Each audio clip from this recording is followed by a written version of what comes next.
Happy birthday to this kingdom addict, lover of God and lover of God's people, hater of injustice, unbiased, a man that God has given a voice, kingdom voice for Africa and of course the entire globe.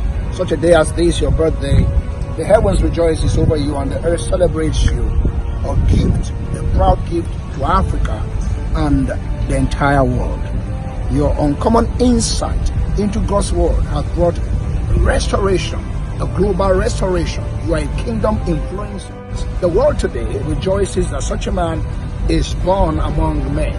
Once in a generation, God raises a voice such as Apostle Johnson Suleman. We rejoice with you and are proud. You are a gift with a lift. And I pray that God's grace abound towards you in all ramification. Enjoy the juice of health and the fatness of the earth. Be increased, be flourished, be blessed.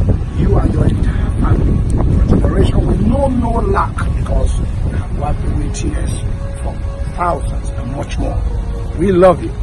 In Jesus' name, happy birthday, AJS, Apostle Johnson.